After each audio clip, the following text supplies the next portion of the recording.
how do you specifically, like, I just like to learn from different people's aspects of life, and I know that, like, what I do in my life isn't always going to work for you, but I would still like to ask, how what do you do specifically that helps you with teaching these ideas to your children? Like you said earlier, I know you mentioned that, like, she was home today and she you watched one of the Bill Cooper episodes with her, and I wanted to know, like, how else do you go about making sure that you instill these values into your children so that we can make sure that that this fire that we have within us that's really getting us to want to rise up doesn't lose its spark, doesn't lose its luster after we actually do make the changes in the world? How do we maintain this eternal vigilance past our generation, I guess, is the question for you. Well, you know, one of the biggest things that I've talked about TV. I've talked about how dangerous I believe that the television is. And when I say the television in general, I'm really talking about cable, satellite TV, you know, Comcast, Charter, whatever, Sky News, BBC, CNN, Fox News, the indoctrination and the propaganda. You know, John Fitzgerald Kennedy Jr. wrote an article in 1961 about how TV would become one of the most, you know, politically active weapons ever used in the history of the world. And it's a really good article, and it's very hard to find. I have it bookmarked. I'll try to post it later on Facebook and let you read it. You know, I've Google searched it several times and not been able to find it, so I think it was in Newsweek, so on and so forth. But the reason I bring the TV up is because I don't have cable in my home. And that's an example. And when I talk to my child and they say things to me about, this is my favorite show or that's my favorite show, instead of trying to make fun of it or pick on her about it or say the first thing that pops into my head, because sometimes it's really easy for me to say things like, and I'm not speaking to her, I'm speaking in general, say things like sheeple, zombie, slave, blah, blah, blah. But a lot of people take offense to that. And if you take offense to that, I'm probably talking to you. But anyway, I digress. Yeah, that's totally what Bill Cooper used to say all the time too, and I totally feel it's correct. Like, if you're angry by what I say, it's likely I'm talking to you, because you're not going to be directly offended by me calling you a sheep if you're like, well, I'm not actually a sheep, so you can kind of bite me. You know, a really smart man I'm friends with told me one time, you don't dance in the shoes that don't fit, Kevin. So, but yeah, no, speaking about my child, you know, last year I went on a diet and I started losing a lot of weight. And you know, when we go to the grocery store, I buy a lot of organic. I buy a lot of fruit. I buy a lot of vegetables. I pick up some junk food from time to time. Yeah, some nights we sit around and, you know, eat a bowl of ice cream together, and we have that kind of camaraderie. But I let her see me, you know, live the way that I tell other people. You know, I stopped. You know, I had a bad habit to where I would drink alcohol all the time. I stopped doing that. You know, I had bad habits to, you know, where I was not exercising. I was very lazy. But I wanted, you know, when my daughter gets home from school, we go on a 2-mile walk. We've been doing that about 3 or 4 days a week. I pack her lunch every day, and when I pack her lunch, I try to pack a lot of organic stuff. I'll try to feed her well. Yes, I let her eat a pizza every now and then. I don't think that makes me a bad person. It makes me a parent, you know. But I control the things that she's watching and the things that she's reading, and I don't have a lot of control over the MP3 player. You know, she's listening to, when I was her age, I was listening to pretty crappy music myself, but, you know, we have to understand the way that affects children. The adolescent brain is not an adult brain. It is not fully developed into a comprehensive critical thinking mass like ours is. And with that being said, some adults don't have that either, but like I said, I digress. But I tried to let her see me, you know, let me rephrase. I don't try to let her, I do let her see me. And I do these things in front of her. You know, I brush my teeth in baking soda. I don't use fluoride toothpaste. You know, I rinse my mouth out with hydrogen peroxide. I've started putting a couple of drops of hydrogen peroxide in her juice every morning. She's like, Daddy, why do you do that? Well, honey, it oxygenates your body and your bloodstream, and it's good for you. And, you know, why do you brush your teeth in baking soda? Because fluoride is bad. Why do we only drink filtered water from our refrigerator, the double reverse osmosis? Because this tap water that comes out of this spigot is fluorinated. Well, what's wrong with what's fluoride, Daddy? What does that do? Well, this is what it does. Why do we eat salads instead of pizza every day? Well, honey, this is how it affects the body. Why do we have to go walking every day? Because, cancer, high blood pressure, heart disease, and diabetes, and anything else you can name runs in our bloodline, and it's from people that are eating this, they're eating the food and drinking the water and watching the TV of the slaves. This is how they perpetuate slavedom. That's a Primm word, by the way, slavedom. I don't know if you like that or not, but this is how they perpetuate slavedom in our culture. It's in everything. It's in what we eat. It's in what we drink. It's in what we watch on TV. It's in what we think is cool. When I was her age, man, everything I saw on TV told me what to wear, told me how to dress, told me how to talk, told me how to be. I let this culture, this society, tell me what to believe. And I'm not living that life anymore. I've chose a different path, and I can't get on the radio, online, on Facebook, and the YouTube videos and tell people to change when I haven't changed anything. So I've done a lot of little things in my life to change the way that I eat, live, drink, sleep, act, exercise, operate, the way I speak, my tone of voice.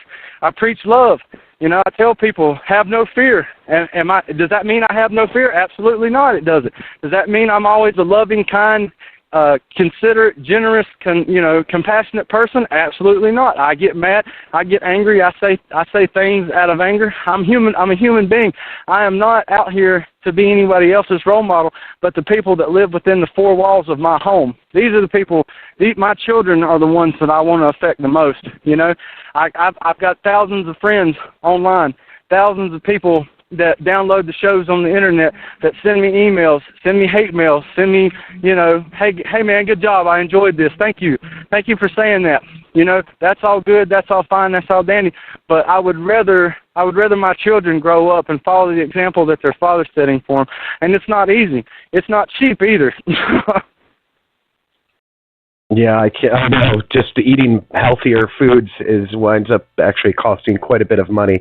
You can't you can just look at if you walk into even just a Whole Foods versus say an Acme or whatever other a Giant or whatever. It's a very different atmosphere in every facet. The food seems fresher. The prices are way higher. It's nothing that we really want to see on a regular basis. It's always something that we want to take into our own hands.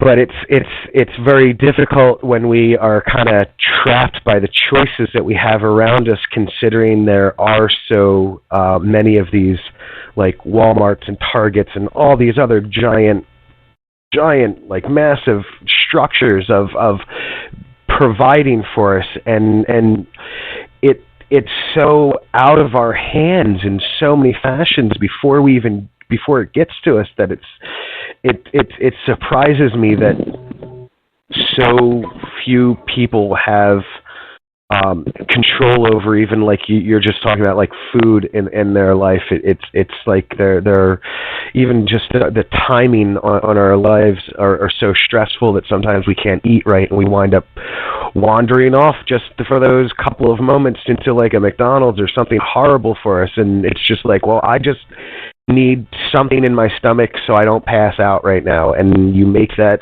sacrifice, and then you're oh, I wish I hadn't done that later on.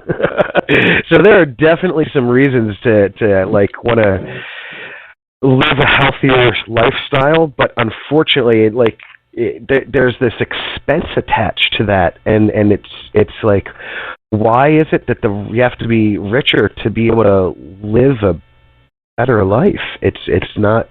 It doesn't seem very fair to me in a country that supposedly prizes justice as much as it says it does.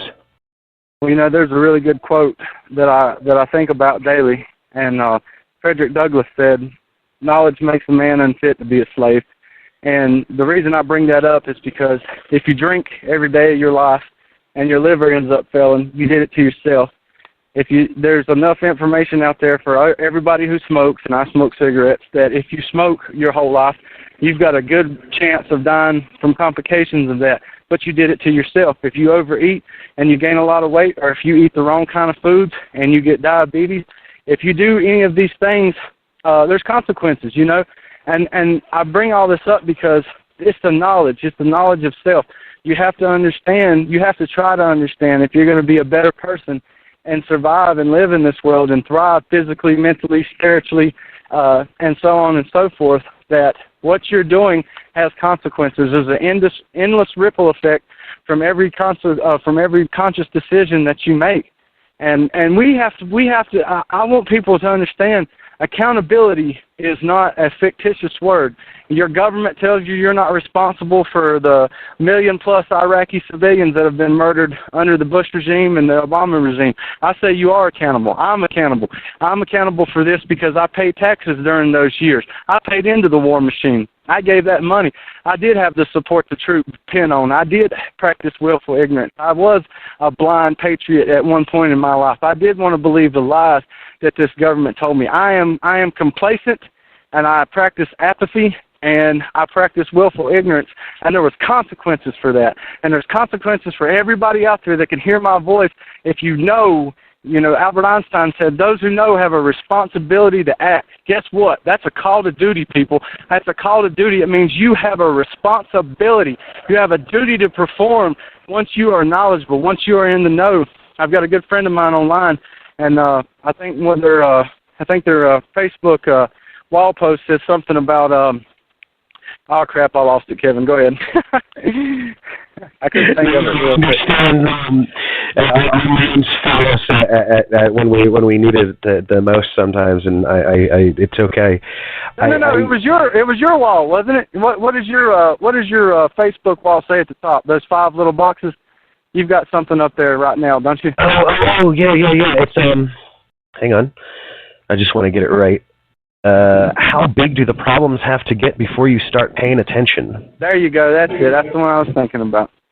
Yeah, I actually got that from someone else, and they got it from someone. They ripped it off of someone else as well too. They told me, which was the fun part about it. Like it's amazing the way ideas spread virally and so beautifully. I mean, like thoughts really are like a virus, and that's why like it's so scary when it comes to that brainwashing machine that we have in our living rooms. And like how do you have you come across anyone that's actually like criticized your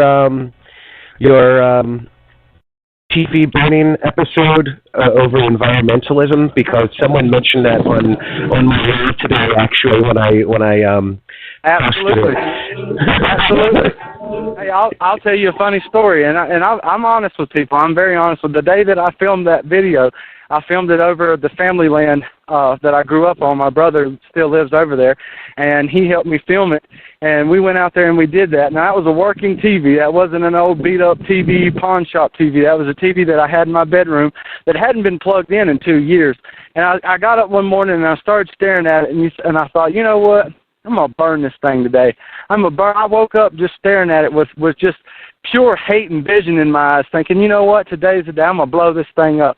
The reason I bring it up is because later on that day, after we filmed and edited the video and put it on YouTube, my brother asked me if I would keep his daughter for a few hours while he ran and did some errands, and she's an infant.